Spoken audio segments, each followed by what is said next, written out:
Fala pessoal, sou o professor Lucas Pereira, seja muito bem-vindo a mais um vídeo do Prof Invest. Hoje nós vamos hoje eu vou falar toda a verdade para vocês. Fala pessoal, sou o professor Lucas Pereira, seja muito bem-vindo ao canal. No vídeo de hoje é dia de Prof Invest, o segundo episódio dessa série então, contando para vocês, relatando a minha jornada no mundo das finanças e dos investimentos. E hoje é dia de papo sério, hoje é dia de revelar para vocês se valeu ou não a pena 4 anos de investimento. Eu comecei em 2021, então já estamos aí no 5º ano de investimento, né? Mas ao final desses 4 anos aí, desse ciclo de 4 anos, de 2021 até o final de 2024, valeu a pena investir? Fiquei no prejuízo, lucrei muito, já tô rico. É hora de falar sobre isso, né? Afinal de contas, são 4 anos aí investindo em ações, ETFs, criptos, ETFs no exterior, fundos imobiliários. Então, quanto que eu comecei a investir em cada um, quanto que eu perdi? Vamos, né, explorar um pouco melhor isso daí. Afinal de contas, o que aconteceu nesses 4 anos? Então, fica comigo até o final do vídeo, que a gente vai ter muita coisa para poder dizer aqui hoje, muita coisa interessante, uma história real, 100% verdadeira para vocês. Bom, no início, né? Para quem não acompanhou o nosso primeiro vídeo da série Prof Invest, eu contei tudo para vocês como é que foi o início da minha jornada lá em 2021, por que eu não comecei a investir antes, em 2020, inclusive em meio à pandemia, né? Existia ali uma janela bem peculiar em meio à pandemia, e aí por que eu não aproveitei essa janela, o que aconteceu, né? O que me impediu de investir antes. Então tudo isso está no vídeo anterior, não vou dizer muito aqui para vocês, mas só relembrando, né, que eu comecei em 2021 já com a carteira montada, estruturada, já com estratégia pensada, e aí hoje a gente vai ver se isso fez sentido ou não fez na prática, né, ao longo do tempo. Foi vantajoso ou não foi? Né, eu já montei uma carteira ali com cerca de 10 ativos na época. Será que se eu tivesse investido em apenas 2, teria sido melhor? Talvez, né? Vamos ver então. Expectativa versus realidade. E aí é bem engraçado, porque por mais que você estuda, por mais que você acompanhe o pessoal falando, né, sobre investimento, sobre o que acontece, eu me lembro que no início é bem engraçado. Eu tinha um amigo, professor de matemática também, só que ele era de outra cidade, né? Só que ele também investia. E aí a gente começou mais ou menos no mesmo período, então a gente chegava a trocar algumas cartas aí sobre isso, né? Trocar experiência, trocar conversa sobre isso.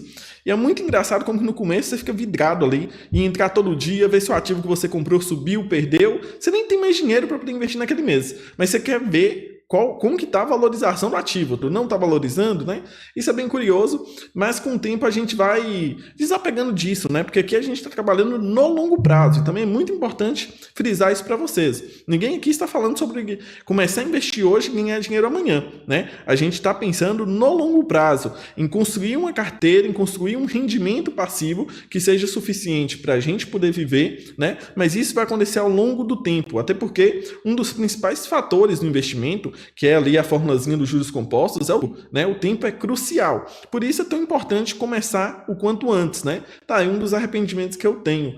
Tivesse começado um pouco antes, se eu tivesse começado a ter mais forte, né, com aportes maiores no início, com certeza isso faria uma diferença maior agora. Mas enfim, expectativa e realidade. Então tinha essa expectativa, essa curiosidade no início de ficar acompanhando o tempo todo e tal, mas isso daí com o tempo a gente vai passando. Os primeiros dividendos, né, são maravilhosos, por mais que são apenas centavos ali, literalmente recebi 8 centavos, sei lá, o primeiro dividendo, bem pouco. Mas é realmente muito gratificante, né? E subindo essa escadinha aí dos rendimentos passivos, né? Então você começa ali com centavos, quando pensa que não, em um mês você consegue o seu primeiro real, depois ali vem os 10 reais, 100 reais e por aí vai, né? Não subir tanto assim ainda, mas ainda almejando aí, quem sabe, né? Quem sabe não, com fé em Deus a gente vai chegar lá daqui a alguns anos, né? Recebendo aí mensalmente um salário mínimo, um salário compatível ao meu de professor, e aí sim poder decidir se eu quero continuar trabalhando ou se já posso parar. Então tem toda essa expectativa com realidade, né? Brincar de simular situações é muito bom e a gente vai fazer muito isso aqui no canal, mas aqui a gente mistura, né? Vai misturar todas essas simulações de projeções com também a realidade que a gente já vive por aqui. Bom, lições aprendidas do ponto de vista de ter atenção, de ter cuidado do que eu errei, né? No começo, como todo mundo, a expectativa era aquela, vou colocar dinheiro aqui e daqui a pouco vou estar recebendo rios de dividendos, né? Minha carteira vai explodir e tudo vai ser lindo, né? Igual eu tô dizendo, na simulação a gente coloca lá, não, a carteira vai subir 8%, 10%, 12% ao ano. Inclusive, pessoal, já vou dizer para vocês aqui sobre o meu perfil de conteúdo, tá? Como professor de matemática, eu vejo muita gente fazendo videozinho de 1 minuto, com macete, com dica rápida ali, que funciona em um caso da matemática, mas não vale para tudo. Então, e não explica, né? Não coloca no vídeo para o aluno, olha, essa situação só vale se o número terminar com 2 zeros e estiver elevado a uma potência par. Aí acontece tal coisa lá que parece uma mágica, bem interessante. Só que se você não explica isso, o aluno vai entender que isso vale para toda a situação. E não é bem assim que funciona. Então agora, com os conteúdos de investimento, eu também vou ter a mesma seriedade, o mesmo cuidado com vocês. Sabe por quê? Porque tem muita gente que posta aí simulações. Invista 350 por mês que vai receber tanto.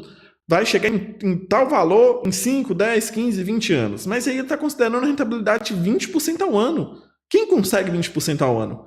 Né? Só o grande investidor, o Warren Buffett lá, que consegue um rendimento tão alto assim. Então é preciso ter os pés no chão para a gente não ter uma expectativa versus realidade desastrosa ao longo do tempo. Então não adianta você projetar que vai ter 20% ao ano, vai se aposentar em 5, 10 anos, se na realidade você não vai conseguir isso. Então é uma das minhas filosofias também, é projetar com muito cuidado, minuciosamente, assim, com os pés no chão, para a gente não achar que vai chegar onde a gente não vai conseguir chegar.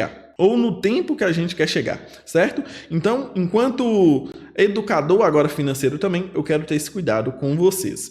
Né? A realidade é outra, o mercado oscila, tem mês que cai, ativos que decepcionam, ativos que surpreendem, né? Tudo é um ciclo. Né? Banco do Brasil, por exemplo, está numa fase agora de muita baixa, porque o resultado veio abaixo do que todo mundo esperava. E a gente precisa entender isso aqui também já desde agora. O mercado reage antes do fato acontecer. Então, a especulação de que o banco vai ter um resultado bom faz com que a ação sobe.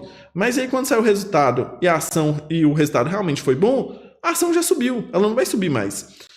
Tem a expectativa de que vai ser um bom resultado, o resultado vai abaixo do esperado, a ação vai cair. Então o mercado precifica sempre antes. E a gente tem alguns ciclos, né? Então, empresas relacionadas ao agro vai depender da produção, então vai oscilar também sempre para cima, para baixo, e por isso a importância de diversificar. Né? O que é diversificar? É comprar ativos de diversos setores, é comprar ação, comprar um fundo imobiliário, comprar um ETF que reproduz algo fora do Brasil, que aí, quando uma coisa subir, a outra caiu. Quando uma coisa caiu, você tem outra na carteira que subiu para poder dar uma equilibrada, né? Porque não vai ser, se você compra só Banco do Brasil, aí Banco do Brasil caiu, você vê todo o seu patrimônio cair. Então, por isso que a gente diversifica, né? Para poder ganhar a alta de quem ali subir muito, mas principalmente para a gente ter esse equilíbrio aí, né? De quando um cair, ter outro que está subindo, né? Particularmente, minha linha de raciocínio é investir em empresas sólidas, né? Que pagam dividendos para a gente poder ir aumentando essa renda passiva ao longo do tempo, né? Então, tem aí outra estratégia. Por exemplo, quem investe em fundo imobiliário, a tendência, né, esperada, é que ele oscile pouco o preço do ativo dele, né? Inclusive, todos os meus fundos imobiliários estão com uma variação negativa, mas com a rentabilidade positiva. Claro que ao longo dos tempos a gente vai fazer vídeos aqui melhores explicando isso, mas só para vocês entenderem inicialmente, variação é o preço da cota. Então, se os fundos imobiliários estão com variação negativa, significa que eles estão com valor abaixo daquilo que eu comprei. Então, se eu fosse vender hoje meus fundos imobiliários, eu paguei 110 em um, talvez ele está 105 hoje. Então a variação está negativa, eu venderia no prejuízo. A rentabilidade conta quanto que esse fundo imobiliário me pagou, né? Fundo imobiliário são ativos, é como se você tivesse, em vez de comprar ali uma casa para alugar, você compra galpões logísticos, shoppings, né? Então o fundo é dono de vários shoppings, você vai lá e compra uma cota do fundo. Então você é um acionista desse fundo, você é um dos sócios desse fundo, né? Então todos os aluguéis que ele recebe, ele divide entre os sócios. Então você vai receber isso mensalmente. Então, como você vai recebendo todo mês, né, os fundos imobiliários pagam dividendos todos os meses, como você vai receber todo mês esse valor, então a rentabilidade vai incluir isso, né? A cota caiu R$ 5, mas essa mesma cota já te rendeu R$ 8 de renda passiva. Então, no final das contas, a conta está positiva. Então, a rentabilidade é um indicador muito importante que vai nos mostrar isso daí, tá? Então, assim, o que a gente pode dizer, né? Que é real os investimentos, só que exige disciplina, né? Você tem que ter uma constância nos aportes e também precisa ter paciência, né? Tem que saber a hora certa. É muito importante, é de extrema importância você ter a sua reserva de emergência para você não precisar vender os seus ativos no momento que não seja bom para vender. Então imagine que você não tem dinheiro na renda fixa com a liquidez alta e você acontece um incidente aí, você precisa de dinheiro e vai ter que vender seus ativos. Aí você olha para sua carteira, tá tudo desvalorizado. Você vai vender no prejuízo? Não faz sentido, né? Então é muito importante a gente ter aí a nossa reserva de emergência. Ainda sobre os erros, né? Talvez eu tenha subestimado o poder dos aportes e ter começado lá no início investindo muito pouco. Na época eu tinha um dinheiro guardado, né, na renda fixa, poderia ter colocado na renda variável para poder pegar aí um potencial ganho maior, mas ainda o receio, não, estou começando agora, vou começar com pouco, e aí você tem aqui, sei lá, 5x guardado e começa com meio x, né, de valor. Então, assim, comecei bem pouquinho mesmo, frente ao que dava para poder começar. E ao longo dos tempos eu fiz essa inversão. Comecei a tirar dinheiro da onde estava guardado e colocava basicamente todo nos investimentos, né? E aí, mais uma vez, não é que seja muito dinheiro, mas hoje, sem sombra de dúvidas, meu dinheiro está no investimento e não na renda fixa. Eu achei que eu ia manter os ativos ali, aquela carteira inicial para o resto da vida, mas não é possível, né? De tudo, eu não fiz o erro de comprar e vender desvalorizado, né? Na maior parte das vezes, não. Só teve uma vez que eu vendi, foi um ETF que eu comprei, um ETF que replicava o índice da China, né? E aí ele tinha acabado de abrir no Brasil e na época dizia-se muito que a China ia ultrapassar os Estados Unidos como potência econômica. Então o que eu pensei? Se tem um ETF dos Estados Unidos que todo ano valoriza, a China com a economia bombando também vai valorizar muito. Só que no Brasil a galera não gosta muito da China, né? Os investidores. Eles são muito mais pró-Estados Unidos do que China. Então talvez seja isso o que significa, né? O que significa não é bem a palavra, mas o que define, né? Esse ETF da China não ter tido tanto sucesso aqui no Brasil e ter desvalorizado muito. Eu até cheguei a pesquisar ele aqui antes de gravar o vídeo e vi que ele retomou uma valorização aí nesses últimos tempos, mas ainda abaixo do valor que eu comprei. E aí eu quis desfazer desse ativo. Eu não queria ficar mais com ele, então eu preferi vender no prejuízo. Era um valor bem pequeno mesmo, bem relevante. Então não foi um prejuízo grande. E aí, recentemente, eu vendi alguns ETFs também, porque aí eu parei de comprar ETFs aqui no Brasil, comecei a investir diretamente no exterior. E aí, quando você vende o ETF com lucro, você precisa pagar imposto, né? Só que o ETF que eu vendi lá no prejuízo, abateu o prejuízo nesse lucro daqui. Então, me fez pagar menos imposto agora. Então, no final das contas, depois de alguns anos, né, de ter vendido esse ETF da China, até que eu me livrei do prejuízo, já que eu abati ele agora na hora de pagar impostos, né? Agora vamos falar de algumas lições aí dos pontos positivos, né? Eu comecei com estratégia, ao invés de começar com uma só empresa ou poucas empresas, né? Como eu acabei de dizer, eu nunca vendi na baixa, com exceção desse ETF aí da China. Aprendi a rebalancear minha carteira, então manter a proporção ali, ter uma estratégia clara de quanto por cento eu quero ter em cada tipo de investimento. Outro arrependimento que eu tenho. Hoje eu tenho algumas criptos, né? Ainda invisto de maneira indireta, não tenho as criptos mesmo, como os grandes investidores têm, mas tem uma parte do meu patrimônio já atrelada à criptomoeda. E eu lembro que lá atrás eu trabalhava ainda nem como professor na época, trabalhava numa contabilidade pública, né?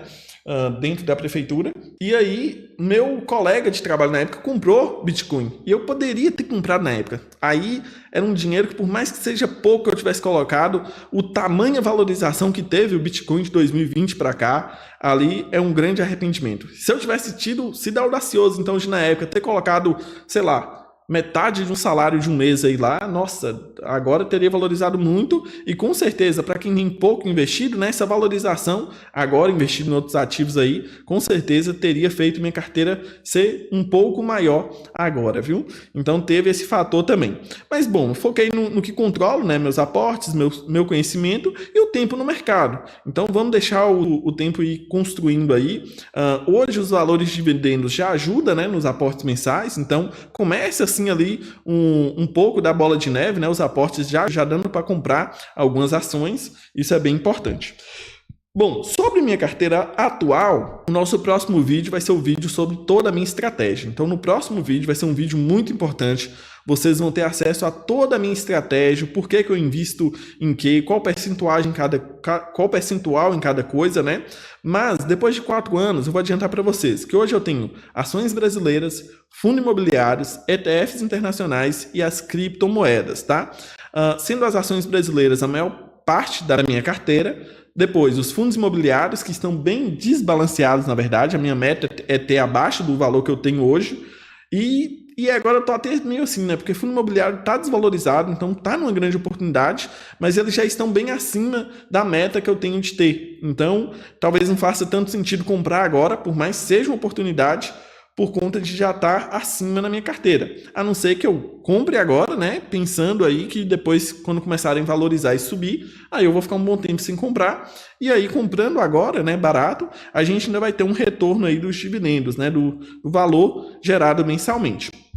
Então, lembrando para vocês aí que meu foco é a geração de dividendos, ativos descontados, equilíbrio entre segurança e crescimento e diversificação, né? Brasil, exterior e criptomoeda. Então, essa diversificação é fundamental. A renda passiva hoje ainda não me sustenta, estamos longe disso, mas já representa um valor que dá para poder pagar algumas contas ou, como eu reinvisto, né? O reinvestimento aí dos dividendos é extremamente importante na construção da nossa independência financeira. Então já dá para poder colaborar aí com o aporte, né, de alguma forma. Já representa aí uns 10, 20% do aporte, né? Então eu tenho um aumento do aporte que eu faço aí em 10, 20% dos valores que eu recebo. Então já é interessante, né? A meta é chegar aí em 50% do aporte, depois dobrar o valor que eu tiro do meu salário para aportar e aí o mesmo valor eu receber dividendos. Então, assim, é isso que vai ajudar muito, né? Bom, e aí já encaminhando para o final do nosso vídeo, valeu a pena? Claro que valeu, né? Só que é preciso levar consigo o aprendizado, que para chegar no resultado que a gente espera vai levar alguns anos. Então a gente está na fase de construção, é preciso ter essa mentalidade de que as coisas não vão acontecer magicamente, não vai acontecer um milagre em 1, 2, 5 anos, é coisa de 15, 20 anos aí, trabalhando, aportando, buscando ganhar mais. O Thiago Negro sempre diz isso, né? Que um dos primeiros passos aí é você buscar ganhar mais. E eu comecei a investir ainda não sendo professor. E agora, como professor, então, né? Minha renda aumentou considerável. Então, essa parte de buscar ter mais renda é um fator que eu consegui. Né? Então vamos agora esperar o tempo aí, os juros compostos, continuar trabalhando, continuar buscando essa evolução patrimonial aí, para lá na frente a gente colher os frutos também, tá? E aí, finalizando o nosso vídeo, então, eu quero saber de vocês, né? Há quanto tempo vocês investem, o que está mais valorizado ou desvalorizado na sua carteira. Só para a gente fechar aqui também, eu não poderia deixar de falar que no início é muito normal e normal mesmo você ver sua carteira negativa. O primeiro ano meu de investimento, 2021, eu vi todos os meses minha carteira na variação negativa, tá? Isso é bem normal no início. Claro que se ela fica negativa depois de 2, 3 anos, aí você deve se preocupar se você realmente está com bons ativos ou não, mas no início isso é muito normal. Assim como hoje eu tenho ativos aqui, que eu dei uma conferida aqui também agora, eu tenho ativos aqui que, olha só, tem uma variação, peraí que eu estou aqui em ações. Em ações, eu tenho ativos aqui que teve uma variação de 113%. Ou seja, eu comprei por um valor e esse valor dobrou, né? Tem ativos aí com 70% de variação e tem ativos que estão negativos também. Eu tenho uma ação aqui que está 15% negativa, todos os fundos imobiliários estão negativos também, que está com 15%, outro 12%, mas isso é extremamente normal. Como eu disse para vocês, mesmo os fundos imobiliários estando negativos, né, a rentabilidade, o valor que ele me dá todo mês já supera esse valor que, se eu vendesse, né, os ativos, eu ficaria no prejuízo. Outra coisa, para a gente finalizar agora de vez o vídeo, coloque na cabeça, você só vai ficar com prejuízo, você vender. Ou seja, vê aqui que eu tenho uma ação aqui que está 15% abaixo do valor que eu comprei. Ok, supostamente eu estou no prejuízo, mas eu não vou vender ela, então eu não vou ficar nesse prejuízo. Em algum momento ela pode valorizar e voltar para o valor que eu comprei, né? Enquanto ela está descontada, é bom que eu possa comprar abaixo do preço médio que eu comprei, certo? Então é esse daí o nosso vídeo de hoje. Estou conversando demais, o vídeo ficando até mais longo do que eu esperava, mas eu te convido a assistir o próximo vídeo, então, onde eu vou revelar toda a estratégia do Profinvest, vou revelar os ativos que eu invisto, a porcentagem que eu quero de cada ativo, de cada classe de investimento. Então vai ser um vídeo completo aí, a estratégia do Profinvest. Agora, um forte abraço e até o próximo vídeo.